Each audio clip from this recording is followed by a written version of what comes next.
Like, we know in this league, everything resets. You know, the series is 0-0 back again, but we know that we're capable of playing at the highest level now.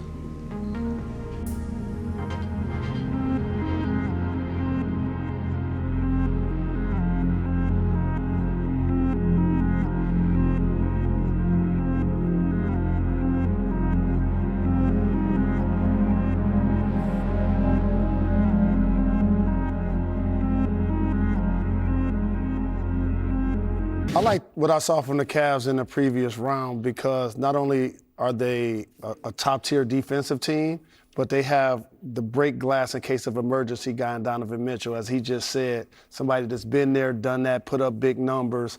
And Mobley is taking that leap as well as the all-defensive player and the defensive player of the year. So I think the Cavs have what it takes to advance. And he was Darius able to get through everything today? How's his progression? Yeah, but still no contact. I think it's just day to day right now. Just, toe's a tough one. There's pain and all that. But the good thing when we watch him shooting right now, he's moving well. Just no contact yet. Is there any concern he wouldn't be ready for Game 1 on Sunday? Sure. I mean, but I'm not going to make a judgment either way. But sure, there's some concern there. I could see it go either way. Let's put it. Is that fair?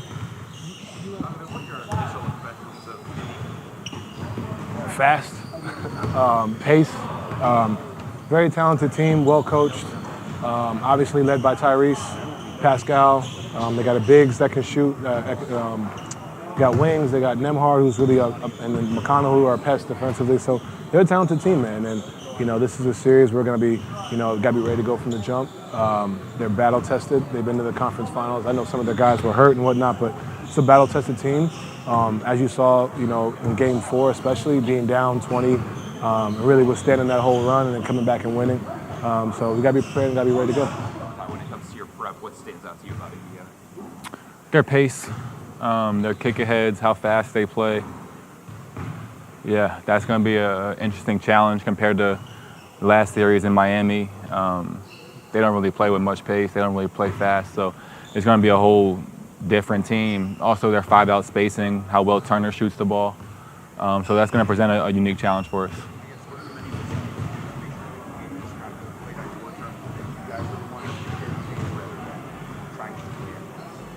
Yeah, I mean, we got to play our style of basketball and do what we do best, and but just get back in transition, load to the ball, just do the same things, the same principles we've been relying on all year, and just get back and make a good defensive stance.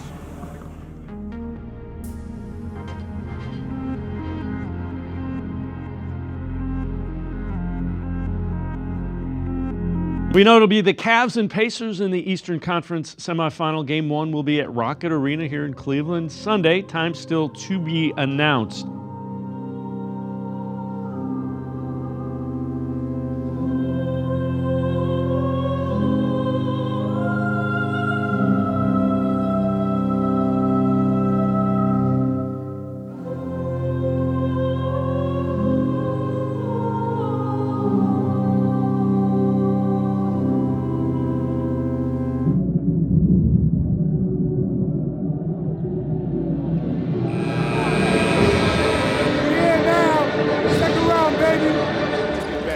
The Pacers love to run the floor.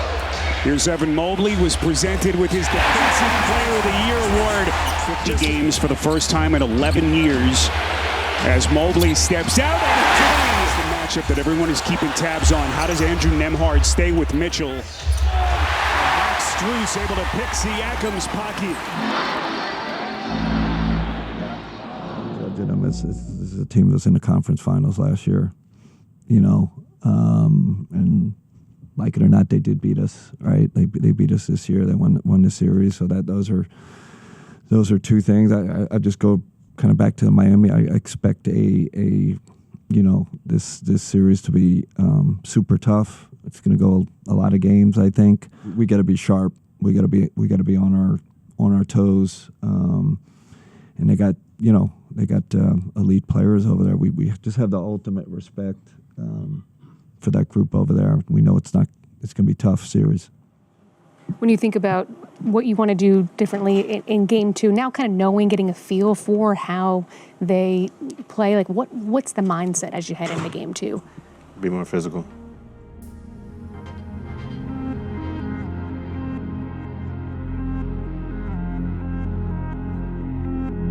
Chuckster, would you do the honors? I would be honored. Chuck was a joy to coach. I was definitely a joy to coach. You were not coachable. I was easy to coach. Ask Jimmy Lanham, Billy Cunningham, Matt Gukas, Rudy Tomjanovich. The 2025 Coach of the Year from the Cleveland Cavaliers, Kenny Atkinson. Yes, indeed. And we deserved. We congratulate Kenny Atkinson on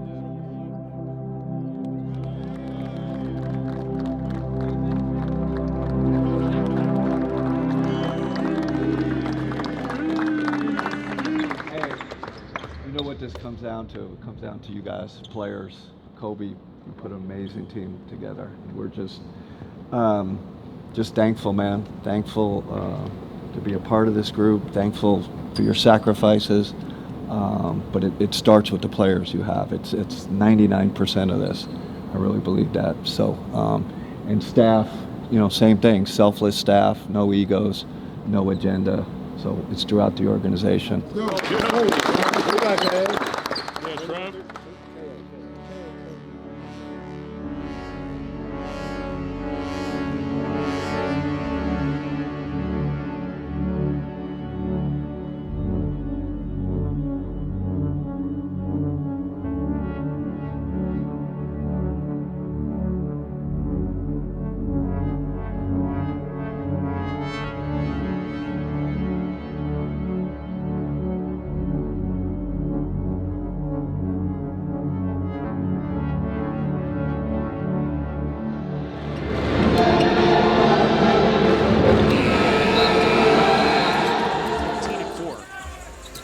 So they've been here before. As they handle.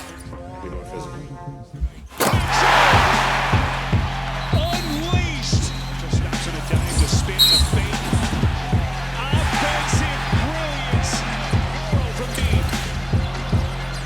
Offensive rebound, Wade. Mitchell extra feed. Unreal. Mitchell against Nemhard. With that lightning first step.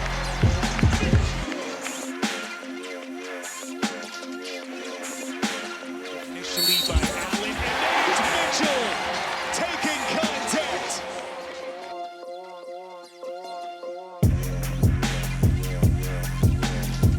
They found their rhythm and got back to playing Pacers ball.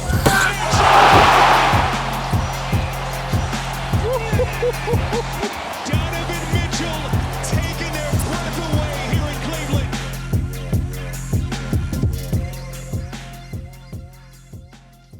First thing I want to ask is Donovan going out there and he's cramping at the end of the game. You see that type of effort from a teammate and what he's willing to give to the game and what to do in this type of situation. Just what does that mean to you as a team? It just means that I got to try harder as well. You can't let one guy, especially your leader, go into something alone like that and give it his all. It pushes everybody on the bench to try their hardest and try to replicate that. I know this is a tough one to swallow right now, but Kenny said that he thought you guys outplayed him and you had more force than them through most of the game. Do you agree with that sentiment? And can you bring that into Indy? Yeah, I completely agree. I feel like we outplayed them for the majority of the game. And then towards the end, we had our mental lapses. But we found a system that works. We found a style of play for us that is able to win against a team like that. So now it's just, will we be able to replicate it in Indy, like you said?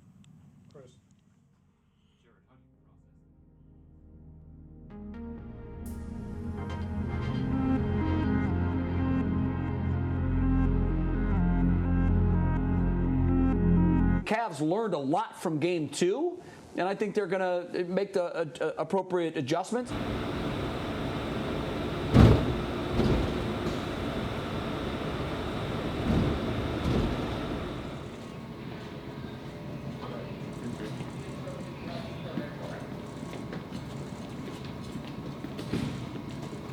over the last 24, 48 hours, do you use the term must-win game? Do you view this as a must-win game? I don't use that term. The term I'm using is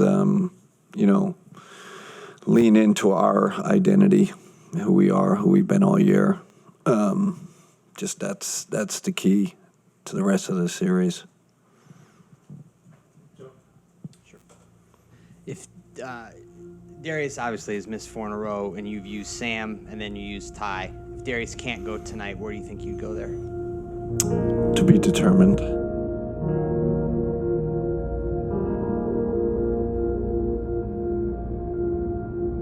Kenny, in the last 4 games that Darius hasn't played, what do you think that you guys have missed the most about him on the floor? Well, you always miss an all-star, He's our point guard, and speed, obviously shooting. He helps with that. He obviously can create an advantage quite on his own. So, Dan, you know him. It's all over the place. And leadership, he's a smart player. Get him out of the game because they know how dangerous he can be off the bench. Garland connects on a 3. Fifth of the opening quarter. Garland dancing, dishing, and Mobley the slam. I already knew that he would deliver that to DeAndre Hunter. Garland, we'll see how he navigates his second quarter with those 3 personals. Garland navigated well there.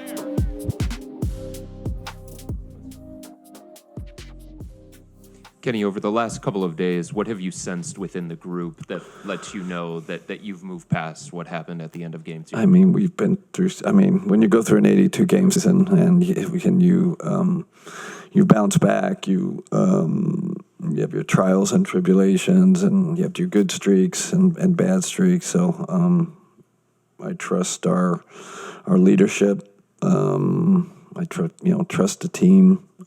Trust who we've been all year. Just going to double down on that. I think that's how the players feel. An 11-0 punch from Cleveland out of the gate. Play the Texas. I'm sure they play pickup. They fouled each other much harder than that. Halliburton, beautiful dish, and then Mobley on the rejection. Able to alter that attempt from Siakam. Mitchell at 3 is good. In the first 2 games playing without Darius Garland.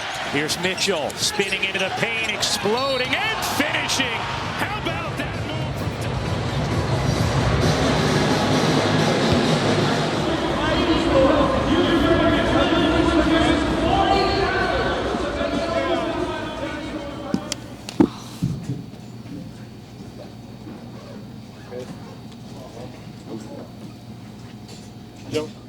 F, can you take us through the last couple days in terms of how bad the ankle was and when you started to know that you might be able to do this?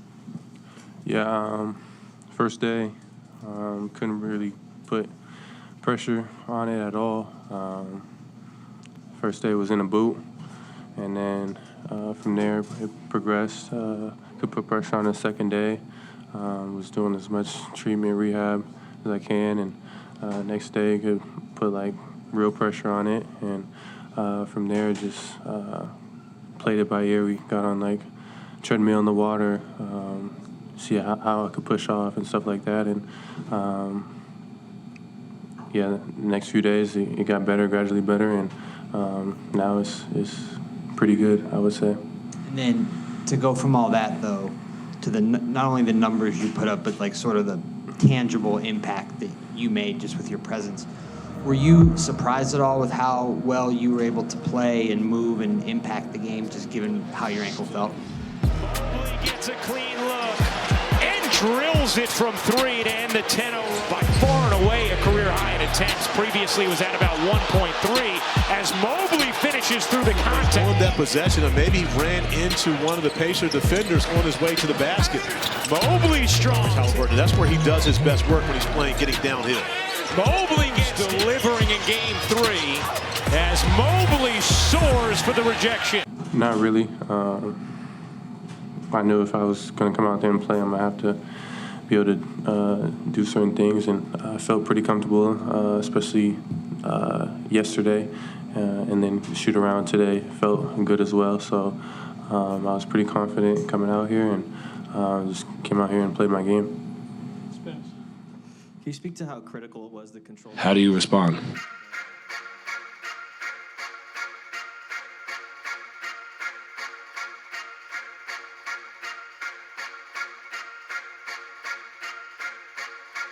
It's not the end of the world.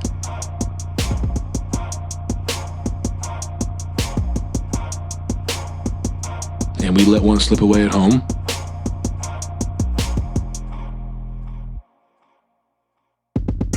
For me,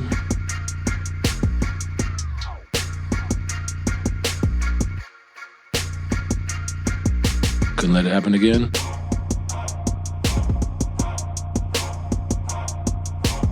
He's just trying to be aggressive.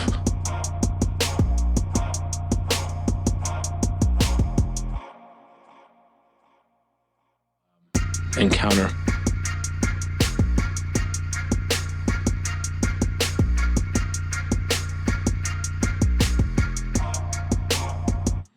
How would you characterize the impact that Max has had in this series so far? I mean, shoot, he had 27 and 7. Like, he does it all. Did a phenomenal job on Tyrese and making it tough on him.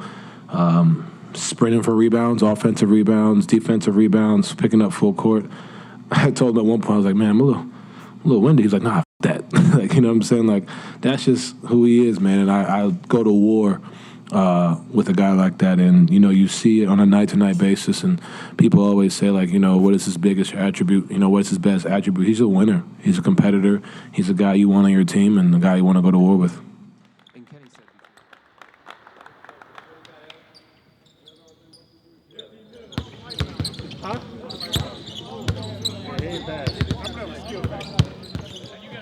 You got to find a window, though.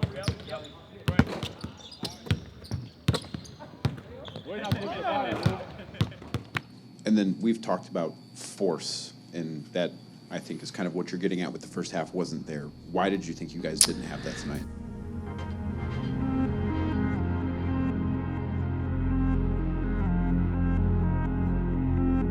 They dominated with their force. They raised their game to another level, and we didn't match it. We you know, we talked about it. We knew it was coming. I don't know. You try to prepare for these things. You try to prepare your guys mentally, but for whatever reason, they like I said, they were at another level. Their force was greater in every sense. There wasn't like, well, this aspect or rebound. I thought it was rebounding. You know, physicality. We were running our offense at half court. You know, they had us pushed out. Couldn't get to our spots. It was really kind of physical domination. What was the message going into halftime? Obviously, it's a shell-shocking feeling. Listen, you know, I try to turn positive. Let's, you know, pride, you know, compete, composure, because I didn't want it to be about the referees. You know, it's not about that. You know, so one of our guys to keep our composure, compete with class, right, and then, you know, stay together. That was basically the message.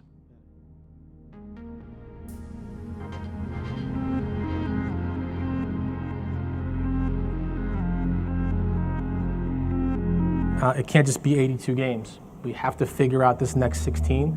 We have to figure out how to get over the hump. But this group has shown they can play some of the best basketball in the world. It's how do we do it on the highest stage and continue to keep pushing to get over that hump. I think there's a mental toughness that you have to get through going through these failures in the playoffs. These are the experiences that you have to go through to get to that next level. And it happens. I mean, this is where we're gonna get better, and this is where we're gonna lean into. But we have to go through these experiences, as tough as they are, fail quick and get up, lick our wounds, and move forward.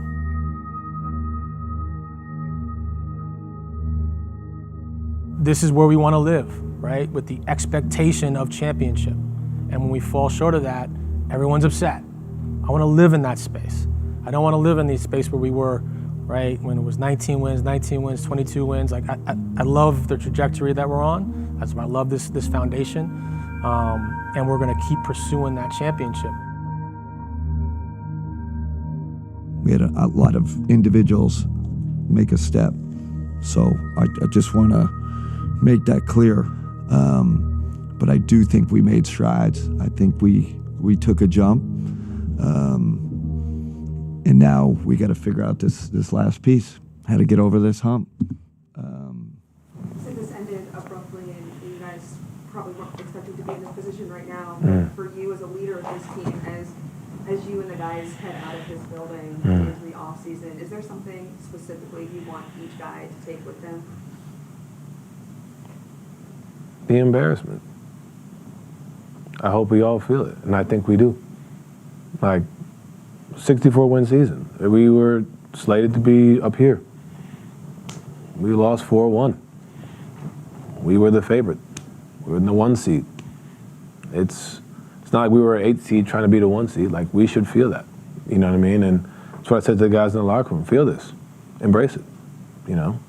Like, this is part of it. Don't run from this. Well, not to say we aren't, we will, but like, yeah, it's gonna be a loud summer. There's gonna be a lot of voices about what the Cavs are, what the Cavs should. It's gonna be a loud summer. I've been through a few of those. You know what I'm saying? So use it as fuel, because it's the only thing you can do. Show up to work every day, show up to the gym, and keep going, keep going. And I have no doubt everybody will, because everybody's, we're a collective group, we're a connected group, we're a group that really wants it, and I have no doubt that we'll use this.